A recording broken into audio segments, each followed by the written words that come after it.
Good morning. It is Friday, October 11th, and sorry for the last minute stream. I wasn't sure if I was going to stream this morning or not. I have meant to do it every morning, but I have had to have been somewhere every morning at 8 a.m., and I have not done a good job of waking up early enough to be able to do this before I have to be there. And today I did.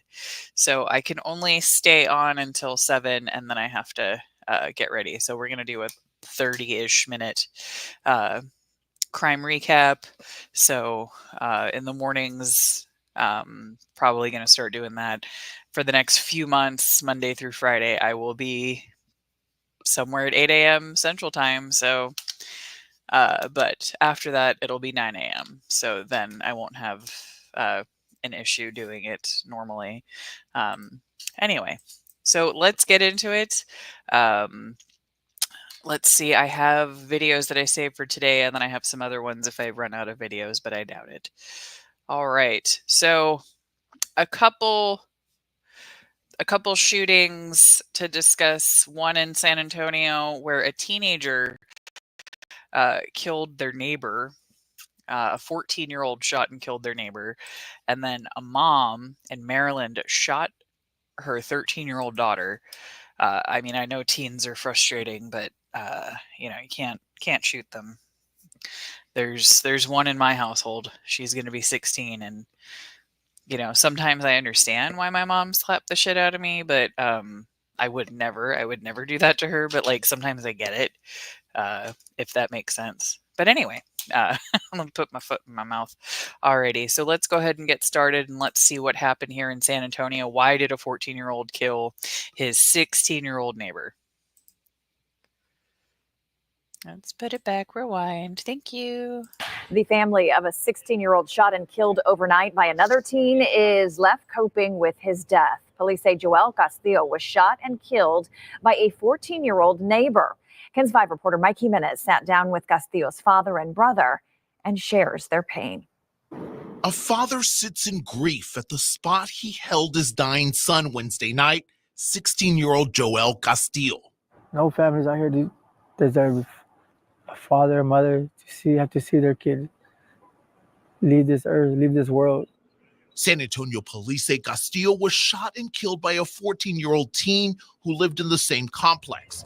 The shooting happened just before 11 Wednesday night in the 1500 block of San Carlos, in what police say was an ongoing feud. Back up. Ralph Castillo Jr. says he tried to protect his son before the shooting. He has a gun, tells me to, get back. Castillo says he went to talk with the teen's mother, but then heard gunshots and tried to comfort Joel on the ground. I was holding him. I heard him. His last words, Dad. He said, Dad. All I kept telling him was, don't leave me. Police say before the teen shot Castillo, he was being taunted over the death of his mother, Sandra, who died in a car crash in February. Joel was taken to the hospital where he died. I feel like I ain't got no heart. I feel like I ain't got nothing left inside me. I don't know how I live with this. Ralph Castillo III is Joel's older brother. He must now also cope with Joel's death. I really wanted my baby brother to be with me for the rest of these years we had to grow up together. Castillo now takes some comfort that his mother and brother are at rest, watching over his family, but it doesn't take away the pain they feel today. All the families out there that lost their children, hey, I feel y'all's pain, man. Just never thought I would lose mine. Mike. Nobody ever thinks it's going to be them. What a horrible story. And like, What is so serious that y'all are shooting each other? How did that 14-year-old get a gun to begin with? Like, what is going on with these kids? Why can't y'all just like fight? When I was that age, we fought. We would run out to the middle of nowhere and get into a fight. Oh, my screen protector broke. My phone fell very hard last night while I was sleeping. I threw it off the bed. Good morning, Tash. Yeah, this is so sad. It's awful. The area looks like Miami. So if I had to guess, I'm gonna guess that this is in South uh San Antonio. Let me see. Let me see what area of San Antonio this is. If I had to guess, I'd probably say southwest. Pulled it up on a map. Yeah, because this doesn't look like a great. Oh no, it's in downtown.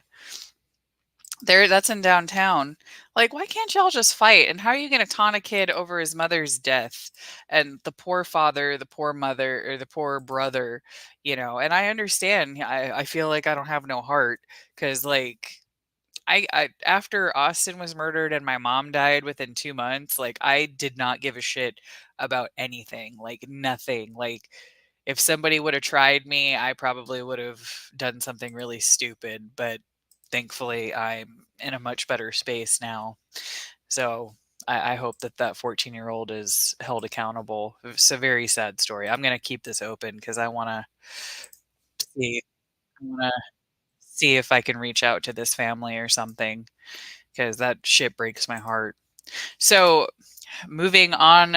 Let's see, what news station is this? Okay, I have a bunch of reporters that follow me on social media, so I'm going to see if I can get in touch with any of the reporters from Ken's 5. Um, anyway, so moving on to Maryland. A Maryland mother shot her 13-year-old and then lied to police about it. Now at 5 tonight, some new development. But why did you? Okay, so she shot her teen daughter during an argument. Like, for real? Your kid? You're going to shoot your kid? Like, people need a IQ test to have kids. They need to have one to own damn gun, something, because mm-mm. Development in the case of a Prince George's County mother accused of shooting her own daughter. A few hours ago, a judge denied bond for 32-year-old Taleka Brown. Police say she shot her 13-year-old daughter in the neck during an argument at their Seat Pleasant home. Brown is facing several charges, including first-degree murder. Our Lionel Donovan is live outside the home where this shooting happened, and he brings us the latest. What are we learning right now, Lionel? Good afternoon, Lorenzo and Leslie. Well, the state's attorney's office says that the teen victim is still currently in stable but critical condition. However, they did say that she was able to get up and walk around a little bit. Now, the attorney's office is also saying that at this point, the immediate concern is making sure that Brown can't stop her daughter from telling the truth. And while no one thinks that a mother would shoot her very own daughter, no one could conceive of that. These incidents do happen. Today, 32-year-old Taleka Brown was brought in front of a Prince George's County judge. Brown is accused of shooting her 13-year-old daughter during an argument. Police arrived at Brown's residence on 69th Place in Seat Pleasant just before 5 p.m. Monday. Officers found the teenager near the front door with a gunshot wound to her neck. Court documents say initially, the victim told police that an intruder shot her when she got home from school. But audio from 911 dispatch shows her story didn't match with what Brown told police. 3 hours, I checked the surrounding areas for Walkerville Middle School. I'm not showing any sound of gunshots in that area. Yeah, we spoke with a few neighbors also. They didn't hear anything. Mom is advising that she arrived home from Walkerville Middle School like this. She came home, she was already bleeding and apparently had a gunshot wound to the back of her neck. But it did not happen at this location, apparently. Once the teenager was taken to the hospital, she told investigators that her mother told her to lie about what happened and confessed that after their altercation, she saw her mother holding a gun. Investigators concluded that Brown pulled the trigger. In court, the prosecution revealed that Brown left the teen's father a voicemail this morning, trying to influence her daughter. The judge decided that Brown would be held without bond to keep that from happening. It's her mother. she's going to listen to her mother. And so we don't want her to be tainted in any way by the pressure. Now, Leslie and Lorenzo, the most serious charge that Brown is facing, first-degree attempted murder, carries a maximum sentence of life in prison. She hasn't put in a plea yet, but she is scheduled to go back into court on October 25th. Now, in regards to that voicemail, the victim's father said that not once throughout the entire voicemail did Brown ask how her daughter is doing. Live in Prince George's County, Lionel Donovan, WUSA 9. This whole thing just seemed inconceivable, Lionel, thinking about this little girl as she recovers from both the physical wounds and the wounds of knowing that she was allegedly hurt so deeply by her own mom. I'm glad that they're charging her with attempted murder. Very rarely, I feel like a lot of times people should be charged with attempted murder, but they're not. They're charged with assault or whatever. I think that anytime you shoot somebody, it shouldn't be aggravated assault. It should be attempted murder, because the only difference between aggravated assault and murder is the person survives. That's the only difference. So it should be attempted murder because you're trying to kill them. But anyway, I hope that that child recovers, and I hope that her mom goes to jail for a very long time. You know, some of us don't get to have our own children, and then we see people doing that to the children that they have. It really pisses me off. But that's why someday I'm gonna be a foster mom, because there's children out there that need other parents. I just need to finish getting my life fully together. Almost there. We're like 85% of the way there. But yeah, Disney nerd, like, 20 years ago when kids had problems and beef, like, you could fight and just settle it, fisticuffs, whatever you want to call it, meet up, fight, and just be done with it. But now if you step to somebody, the chances of them having a gun are pretty damn high, no matter how old they are. So, like, as if I was growing up in this day and age now, I probably wouldn't have been so flippant approaching people. And I didn't fight people just to fight them. The only people that I ever got in a fight with were like picking on my best friend, who was very meek. I don't like bullies. And then this girl that vandalized my car. But that's a story for another day. So Tarrant County is under investigation, their jail, because there is a adoption scheme going on. So Tarrant County Jail inmates and an adoption agency are involved in a scheme in Tarrant County. So now that's being involved. For those of you that don't know where Tarrant County is, this is Texas. The other big story tonight starts with a new twist in a story about an adoption agency and accusations of buying unborn children from inmates in the Tarrant County Jail. Take that in for just a second. The CBS News Texas investigation found that one of the two alleged victims was not pregnant when she was taking money from the adoption agency owner, who is now facing criminal charges. Our JD Miles with the story you'll only see here. The allegations in this police report were alarming. Adoption agency owner Jody Hall was arrested in July for the crime of allegedly making illegal payments to pregnant inmates in the Tarrant County Jail for the delivery of an unborn child, which would then be given to adoptive parents to raise. But according to one of the two inmates who were paid for their babies, I was never pregnant. Renetta Harris admits she and several other inmates lied to Hall about being pregnant, so the owner of Adoptions International Incorporated would continue to deposit money into their jail commissary accounts. Everybody was in there taking the money. You could act like you're pregnant or whatever, and she just pay you the money. Harris, who's serving time for theft in a prison outside Houston, told us she doesn't feel any guilt over taking hundreds of dollars in what amounted to be free money from the adoption agency owner. No. Why not? She can't do nothing to me. I'm in jail. Harris says she knew of only one inmate who was actually pregnant. The other, she says, like herself, simply took advantage of an offer of free money and cashed in, while pretending to be carrying a child for an adoption agency to take possession of. Harris says the one inmate who was pregnant decided to keep her baby despite receiving money from Hall. The criminal charge, sale or purchase of a child, could result in a 10-year prison sentence for the 68-year-old. But it's nothing less than ridiculous, according to her attorney, Frank Sellers. The money given to these women was not to facilitate buying a child. Jody is at a loss for why she's being targeted like this, to be honest. She feels, and we feel, that she has not done a single thing illegal.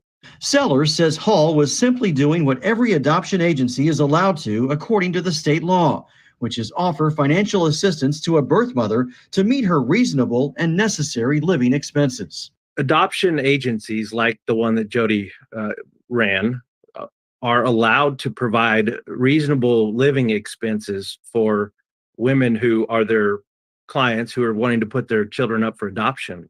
It was $50 a week at most. You don't to have put on living their expenses commissary in prison. to buy additional honey buns and food and toiletries for these ladies. Sellers says the hundreds of dollars Hall deposited into the Getting Out apps of Harris and another inmate was to help with essentials that are not free in jail. They don't get shampoo. They don't get, feminine products that they need. They don't have soap. Sometimes they stop feeding at 4 p.m. And if you're pregnant, you might get, hungry in the evening or at night.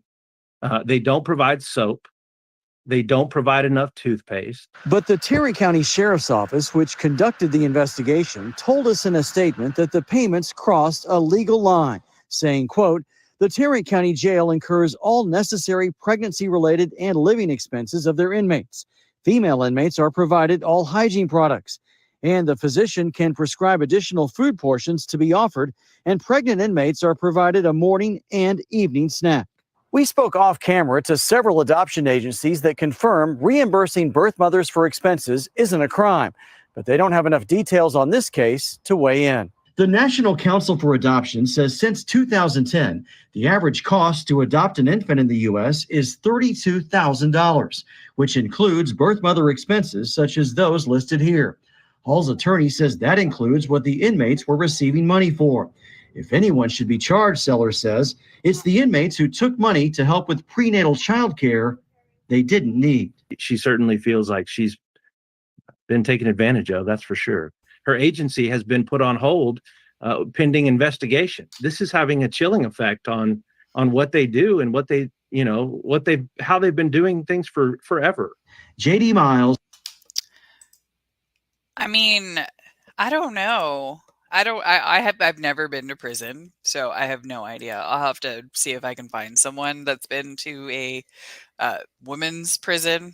I have heard they don't get enough feminine products and that kind of stuff, which, that's not okay. I've heard those things, but I don't know if it's true.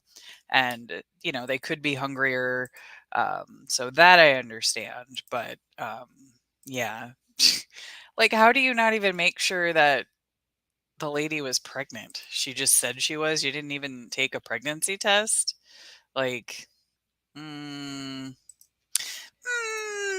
That's fishy. All right, so I have a couple more stories in Texas, and then we're going to move to California, New York. So the next story is a woman that has been missing in San Antonio. And guess who's been taken into custody in suspicion of her missing? Can y'all guess? Can you guess? Pretty easy guess. The husband. It's not always the husband, but in this case, the husband is also suspected. At 5, a mass. Just divorce, y'all. Just divorce. Walk away. Alimony or child support's better than prison, right? Search effort to find a missing 51-year-old woman. And right now, authorities are taking a hard look at her husband. Almas Park police say Suzanne Clark Simpson was last seen outside her home late Sunday night. Witnesses reported seeing Suzanne and her husband, Brad Simpson, in a physical altercation. We have teen coverage tonight. Mike Jimenez is taking a closer look at the arrest warrant for the husband. But first, Meredith Haas joins us live from where Almas Park police are continuing their investigation outside the couple's home. Meredith? Yeah, just like you said, we know that Brad Simpson was arrested overnight on 2 charges, one including an assault on a family member. But as authorities continue this investigation, they want you to remember you need to keep looking for Suzanne Clark Simpson, who went missing Sunday night. Now, Almost Park police say Simpson was last seen wearing a long black dress and black shoes around 11 p.m. Sunday night here at the 500 block of East Almos. Now, it was between 6 and 9 p.m. Almos Police Chief Fidel Villegas says the couple was seen fighting at the Argyle and Alamo Heights the same night. Police told us earlier they would be searching the couple's home. Authorities have not yet been able to give a specific area on which they are looking for Suzanne at this time, and they have yet to locate her phone. It's also important to note Brad Simpson, Suzanne's husband, is the one who called in for her missing 24 hours after her disappearance Monday night. So I made an appointment to schedule an appointment with Mr. Simpson, and he didn't keep that appointment, so he's been uncooperative with that. We have searched for Suzanne. We don't know where she is. We'd love to find her. We don't know if she's somewhere hiding away or someplace that her family doesn't know where she's at. She hasn't been to work. Taken to any unusual location. Again, this is 51-year-old Suzanne Simpson, last seen Sunday night at 11 p.m. wearing a black dress and black shoes. And police also want you to look out for this truck, a black GMC. The car police say Brad was driving the night Suzanne disappeared. If anyone saw it that night, again, October 6th, when Suzanne disappeared, you are asked to call police with that information. Now, we will have more on this investigation in 6 o'clock, but for right now, we're going to take it to Mike Jimenez, who has a breakdown of what led up to Brad Simpson's arrest. Mike? Authorities say that Brad Simpson was arrested overnight and booked here into the Kendall County Jail. Now, according to an arrest warrant, the night Suzanne disappeared, a neighbor saw the two arguing, which turned physical. The witness says he saw Mr. Simpson physically restrain Suzanne. He says a short time later, he heard screams from a wooded area near his home. Then about an hour later, he heard Brad start his truck and took off. The neighbor goes on to say about an hour or two later, Mr. Simpson returned home. Almost Park police say during their investigation, Mr. Brad Simpson has been uncooperative. Almost Park police say there has been enough suspicion of foul play that they filed warrants for Mr. Simpson's arrest. One warrant for assault, caused bodily injury, family violence, and another for unlawful restraint. Early this morning, Almost Park police say Kendall County authorities arrested Mr. Simpson off the access road of I-10. He was booked into the Kendall County Jail just after 4 a.m. Almost Park Police Chief says Mr. Simpson's family owns property here in Kendall County. Now, according to the Kendall County Sheriff's Office, Simpson was given $1 million bond for each charge, and at last check, he has not posted bond. Mike Jimenez. Wow, $1 million bond. You very rarely see it that high. Jeez. Yeah, this reminds me of the other husband that was much older than his wife. They were Asian, Indian, and they haven't found the wife's body, and he's also in custody. Like, just get divorced. I really don't understand the thought process at all. So I really hope that I hope that she's just hiding, but I really doubt that. I doubt it a lot. Looks like they already have evidence of foul play, just like the other story with the much older husband. But I don't know that this husband's much older in this story. The wife just looks fantastic for being in her 50s. So a Houston story, a family is looking for answers after a man that was missing. His car was found burned, and he was also found in the vehicle. I would want that person to know, what did he do to you so bad that you ignited a flame and burned him to the point that we're still trying to piece it together. We can't give him a proper burial because of what they did. Right now at 6 o'clock, a murder mystery. A wife wants answers after her husband's remains are found several days after his car was set on fire. Thank you for joining us tonight. I'm Daniela Guzman. My co-anchor Keith Garvin is off. 44-year-old Wincelin Tehran's remains were discovered at an auto storage facility in North Harris County on Tuesday. The loving father of 8 is being investigated as a murder. His death is being investigated as a murder. KPRC2 reporter Corley Peel spoke with his wife. Wincelin Trahan's wife is devastated. She says it's bad enough knowing that someone is on the loose after killing him, but she says it's frustrating knowing that his remains were in his burned car several days before he was found. Camelia Trahan and family members hug each other at the scene. This is moments after learning her husband, Wincelin Trahan's remains, were found in his burned car. She was too distraught to show her face during our interview, but talked about the day she reported him missing in spring on September 30th. He called as normal, said he would be home shortly. He never arrived. We started calling his phone. He was going straight to voicemail. We started texting. They were delivering, but he wasn't reading them. So that was a red flag. Trahan called 911. The next day, firefighters responded to a construction site on the Harris County and Houston line where a car was on fire. The Harris County Fire Marshal's office says arson investigators found remains, but thought they were a dog. Police haven't associated the car with the missing person. Trahan had no idea about the car. Red light came on in my head and said, let's see if the car dealership has a tracker on his car.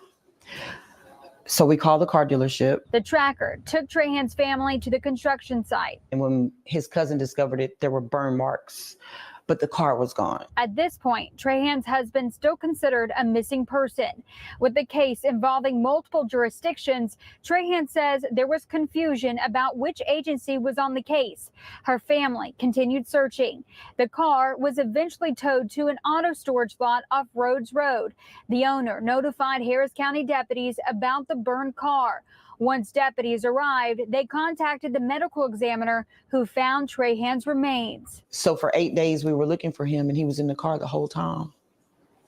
I don't understand. Trahan says she is confident the sheriff's homicide detectives will find her husband's killer. I don't know who would want to hurt him. He is a father every single day.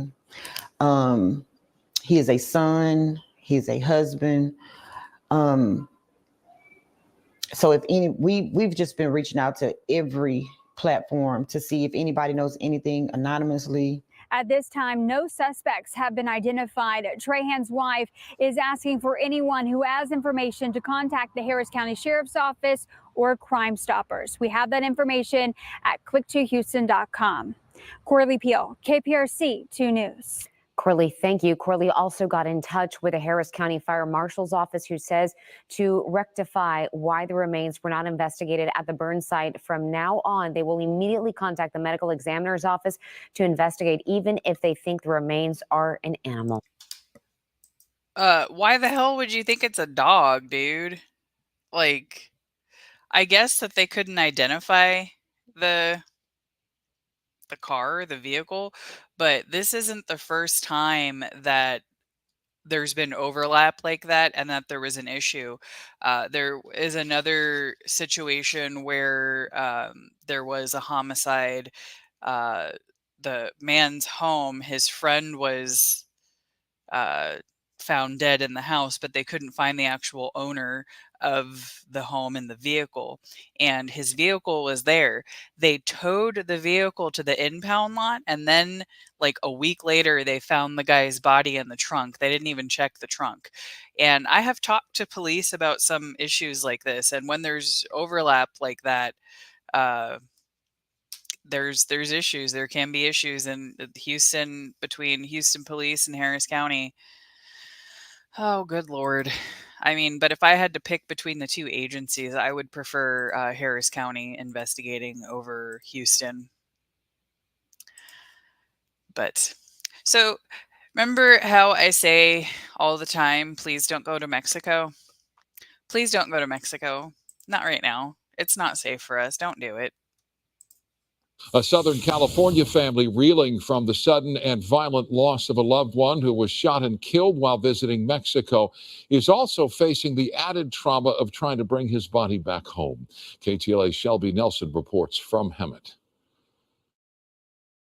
We want to bring my brother home. That's what Karen LaJude and her family are desperately trying to do, get her brother back from Mexico to give him a proper funeral. He was the sweetest person you could have ever met. Isaac Lopez was just 23 years old, excited about life and all that it had to offer. He was an aspiring singer-songwriter living in Riverside. Isaac traveled to Mexico over the weekend to attend his sister's vow renewals in Ensenada and to visit his grandmother. But on his way back home Monday morning, Karen says she got a call from his boyfriend, Jake, who doesn't speak Spanish. They were like 30 minutes into driving, and Jake said that he heard a pop. And he looked over at Isaac. Isaac was driving, and he saw Isaac's head immediately just went down. And he grabbed the steering wheel. The two were also traveling with Jake's cousin, who was in the backseat. The car went into a ditch. Moments after, a man approaches the vehicle. They were like, "Is everybody okay?" in Spanish. Is everybody okay? And then Jake was trying to get help. He was like, "Oh, please help us."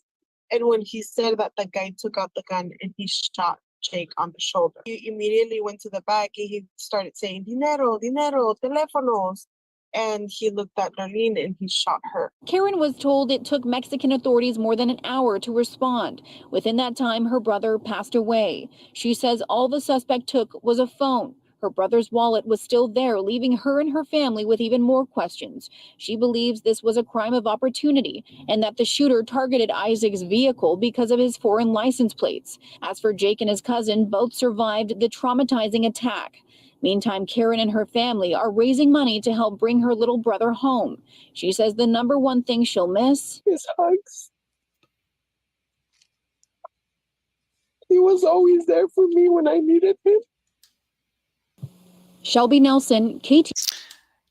Yes, please don't go to Mexico, especially with foreign plates.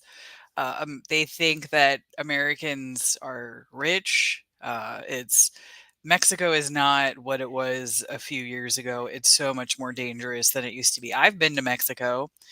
My cousins are half Mexican and used to live there. I'm glad that they're not doing that now. Please don't go to Mexico, please.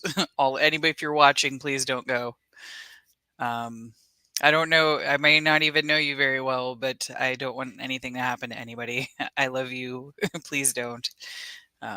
It doesn't matter where you go. Even the tourist areas are being targeted. It's terrifying. And the poor boyfriend to go and not be able to communicate in Spanish.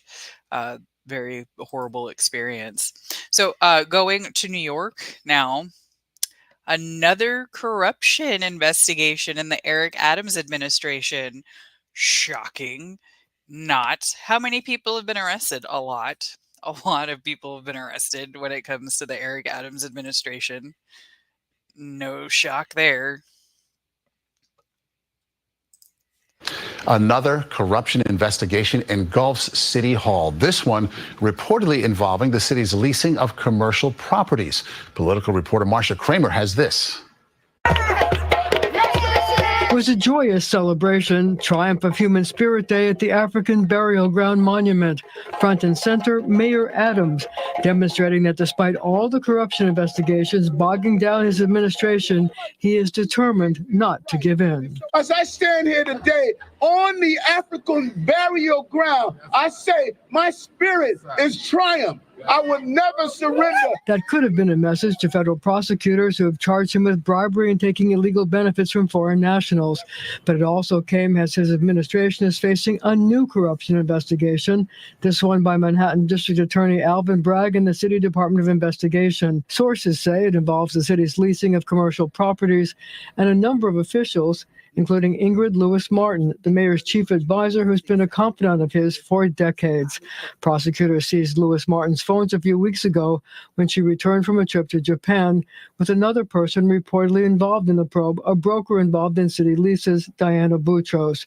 Lewis Martin's lawyer, Arthur Aidala, told CBS News New York he was confident that his client's actions will be found to have met the highest legal standards. A City Hall spokesman said, quote, "We expect employees to follow all ethical guidelines." All this as the mayor is moving closer to naming a permanent replacement for embattled interim police commissioner Tom Donlin. 9 days after he was named to replace Edward Caban, who resigned after the Fed seized his phones, Donlin himself was the target of an FBI search. They confiscated documents that came into his possession 20 years ago when he was a Homeland Security official. And Marsha Kramer joins me now. So who do we think, Marsha, is going to become the next police commissioner? Well, I'm told that the mayor actually hasn't made up his mind yet, but there is a short list. It includes former... I don't really care so much about opinions. I like the facts. We're going to move on to the next story. But yes, more investigation, more stuff going on with Eric Adams. So there has been a trial date set for Diddy, May 2025. So that's an update with that. So we're going to watch that real quick. Yeah, I'm sure this lady's very nice, but I don't really care about her opinion. I don't got time for that this morning. Oh, God. There. Developing at 5, music mogul Sean Diddy Combs back inside a federal courtroom here in New York. All right, a trial date's now been set for May 5th of next year. Lisa Evers live in Lower Manhattan with the very latest today. Lisa. Well, Stephen, Natasha, this was Sean Diddy Combs' third time in the courthouse you see right behind me, his first time before a new judge. They did handle these calendar matters and also set that May 5th, 2025 date for the trial to begin. But what was most striking was that his mother, Janice Combs, who's been with him his whole life, flew up from Florida to be with him, as did most of his children, in a show of support. Sean Combs' son, Christian, known professionally as King Combs, held his grandmother's hand as they left the courthouse with his other siblings. We want to hear from you. Anything you want to say at this point. Judge Arun Subramanian acknowledged that his mother, Janice Combs, came from Florida for her son and that his kids also traveled to be in the same courtroom with him. Combs' attorney, Anthony Rico, sat by his side throughout the proceeding. He's handling the appeal of his bail denial, which is a separate case in the appeals court. He's making an adjustment. He had his family here today to support him. We really want to put an end to all of the clowning that we see on the internet. This is a serious proceeding with serious consequences. The judge set a trial date of May 5th, 2025. The lead federal prosecutor took issue with Combs' attorney Mark Agnifillo's extensive comments in a TMZ documentary, alleging the government was guilty of racial bias and targeting Combs. Agnifillo complained about government leaks to the media. The result was a mutual gag order. I made a request for the judge to issue what we call the gag order.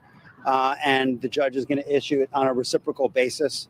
So I'm not going to say anything that I didn't say in my papers and in court. Women's rights attorney Gloria Allred represents some of the accusers of Combs in civil cases and spoke outside the court. It's challenging because for many of them, remembering what they allege he did to them is triggering and traumatizing. Now, a date of December 18th was set for the next status conference. For now, Combs is back at MDC. He's been denied bail twice. His last hope of getting out before that May 2025 trial date beginning is for the appeals court to reverse the bail denial, and that could happen anytime within the next couple of weeks. We're live here in front of the courthouse. Let's check in with Teresa Priolo. She's been outside most of the day here. Teresa, what was it like out here? There were so many people out here. I don't need a recap. Yeah, there's a lot of people. His whole family was there. People have more opinions. Don't have time. But yeah, so May 2025, Diddy finally going to trial. That'll be a very interesting trial. It's a shame that there will be no cameras in there. So a North Texas couple is recovering. So the next two stories are going to be fights. And then I have a dog story. So a Texas couple was attacked at the Dallas Cowboys game. For those of you that aren't in Texas, don't mention gag around Diddy.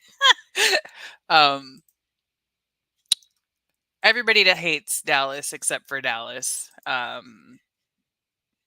Yeah. We're Texans fans in this house. We like pain and punishment. But yeah, Dallas. Anyway, let me just play this because I'm gonna go off on a tangent about Dallas. It's been a shocking series of events that we've been following. A dream day for a couple came crashing down and ended with both of them in hospital beds. That's right. The family was attacked after trying to help someone, and it all happened at AT&T Stadium. So that's where we find our very own Bo Evans this morning. Bo, this couple was actually attending their very first Cowboys game ever. Tell us more about this story. Good morning. Good morning, Carmen and Madison. And that's right. This was their first trip to AT&T Stadium for the Gonzalez family. They got tickets to that Ravens-Cowboys game a few weeks ago, and they told CBS News Texas that it was a dream come true for them. But after the game ended, things took a turn. That's when the family say they saw a man screaming at a young woman. Lindsay Gonzalez said she tried to intervene and told the woman to get away from the man. After she did that, she says the man turned on her and her husband, punching them both so hard that they were knocked out. Now, witnesses say that the man kicked Lindsay in the face when she was down on the ground. He was in my husband's face, and he had already hit my husband in the face, and I was trying to separate them. And that's it. That's all I remember. Next thing I remember was waking up in the hospital.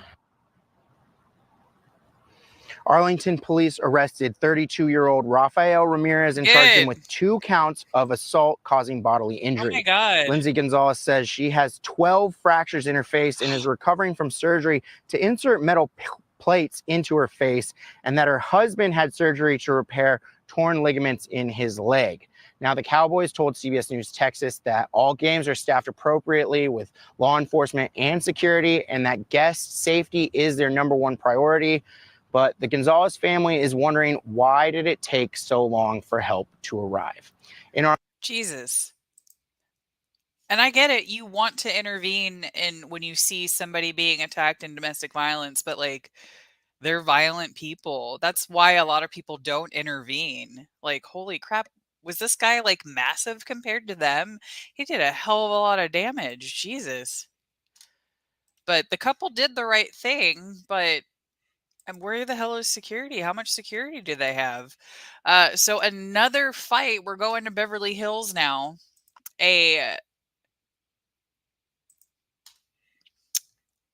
So this was a fight outside of a Beverly Hills restaurant. I mean, I was talking about why don't people fight more? But I guess I'm glad that they're fighting and not using guns. Did the Dallas Cowboys Stadium have metal detectors? All the stadiums in Houston that I've been to have that, so you can't bring guns in. And people leave their guns in the car, and then they get stolen during the sports games. So don't do that shit either. Don't leave your guns in cars. All right, so let's watch a knockout. From tableside to ringside, a wild scene outside a Beverly Hills restaurant goes viral. Fox 11's Ed Lascos live in Beverly Hills with more on the man who ended the argument with a single punch. Ed. And Christine, this one is as wild as it gets, I gotta tell you. You can't even imagine it because it's the very last place you'd ever expect something like this to go down. What I'm talking about is it happens outside a very fancy restaurant here, known more for its catch of the day instead of its punch of the day. Watch this. Right now. Down he goes, a haymaker, a sharp right to the jaw, ending an argument with just one punch, a knuckle sandwich served up outside an exclusive restaurant in Beverly Hills. Another angle from this video that's gone viral, showing the wild scene, tableside turned ringside. Only this isn't Madison Square Garden. It's right in the very heart of Beverly Hills, outside the famed Portavia Italian restaurant. All right, can I get your... The video shows, count them, 1, 2, 3, 3 men, all dressed in black, wearing hoods with their faces covered, and all 3 with their cell phones out recording the tense standoff. One of them then takes a swing at the customer, and he swings right back, bang, knocks him right down. He doesn't miss. The guy knocked cold. Social media IDing this guy as a pro-Hamas supporter. He's now down for the count. The restaurant now reacting out, confirming the incident did happen, saying in a statement that it went down last August, saying, quote, between several individuals with cameras on the sidewalk who were harassing patrons dining outside. One of the patrons became involved in a physical altercation with the group. He was not an employee nor a manager, as has been recently falsely reported.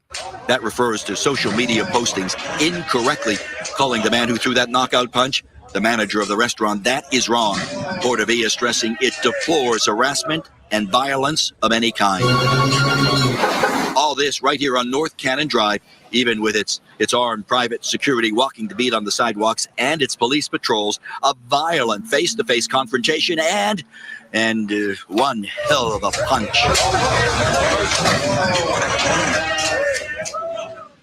Whew, now live, did you hear everybody cheering, going, yay, as that guy gets hit, falls back out cold? For its part, Beverly Hills police confirming this happened, saying they came here, they took a report, but no charges filed, no arrest made through all of this. As for the restaurant, it is saying that it just wants its patrons to have an enjoyable dining experience. But imagine you're here at that nice restaurant, having a nice bowl of spaghetti, nice bowl of pasta, and then all of a sudden punches are flying. Dude, this reporter is fucking amazing. I love this reporter. Oh my God. He's so funny. He's hilarious. That was the best narration I have seen all day. So the next video is going to be the last video because I do need to get going. I had meant to stop at 7. I do have to be somewhere at 8 o'clock. I will be back tomorrow. So tomorrow I will be able to have time to do a much longer crime recap, and I will be back next week starting again. I am planning on starting at 6 a.m. Central and 7 a.m. Eastern next week. So just FYI, I don't know what time I'm going to start tomorrow. Maybe 10 a.m. Central, maybe 9 a.m. I don't know. I'll figure it out, and I'll post it on YouTube and I'll post it on Twitter. So the next story is a dog that was found after their home was destroyed after a tornado. They didn't expect the dog to be there and be okay. No, unfortunately, Tokyo, I won't be able to be there. I have to actually work today, so I can't. While I'm on my break and stuff, I'll pop in and say hello and chat, because I can listen to stuff when I'm working, but I can't really see the chat or anything. I have to do a lot of yeah, I can't really get too much into what I'm doing right now because of, privacy, safety, etc., etc. Just quit. Who wants to be my sugar daddy?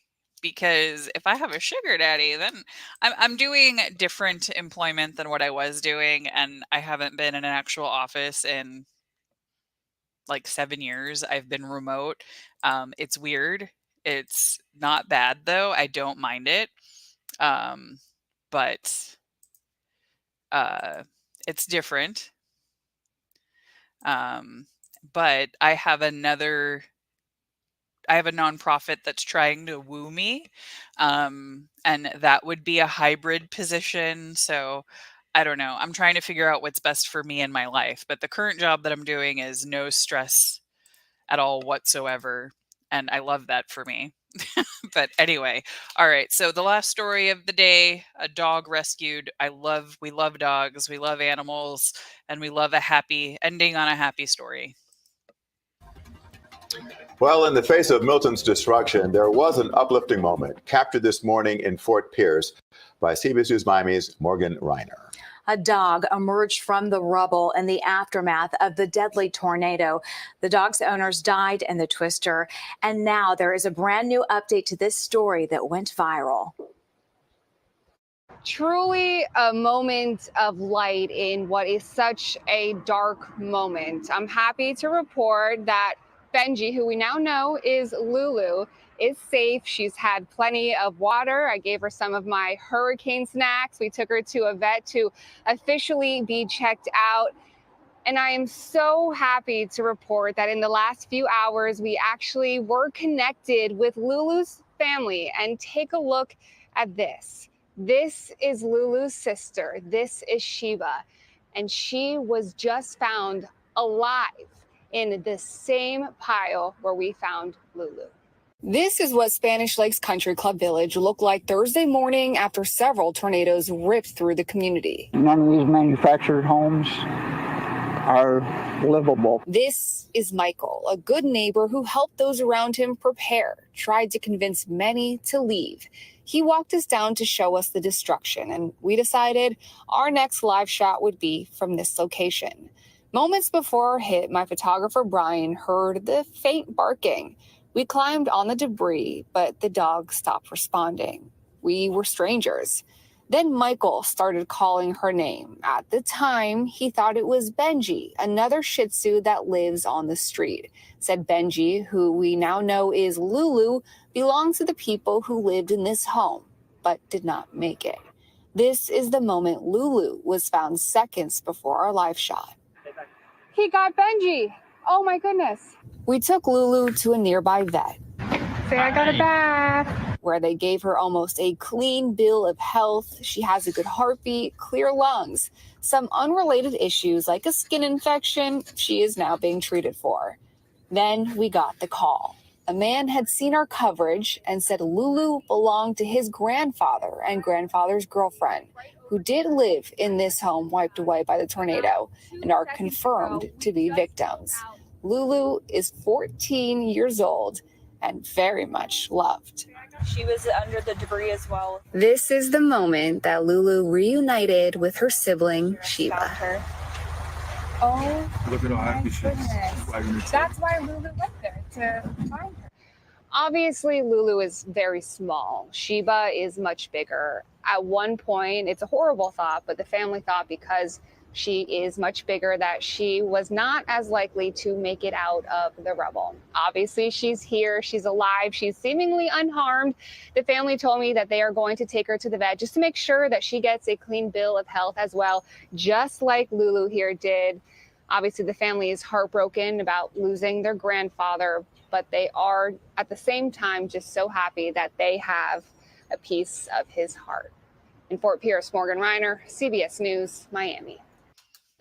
And we really needed that. I mean, the extent of the devastation is just so overwhelming. Any just morsel of optimism or encouragement, happy ending for the most part, right, is so needed right now. And Morgan was the perfect reporter to do that story. She did. She saw that all the way through, even behind the scenes, caring for Lulu. Tell you, Lulu. Yes, I fully agree. We definitely need good stories coming out of Milton and Helene, whatever that hurricane's name is. It's so sad. All right, I am running so late now. I have to shower, get dressed, and leave in 14 minutes. So, yeah, I'm going to time this better next week. I appreciate you guys being here with me.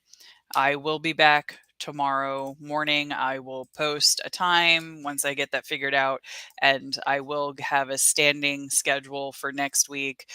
So 6 a.m. Central, 7 a.m. Eastern for next week.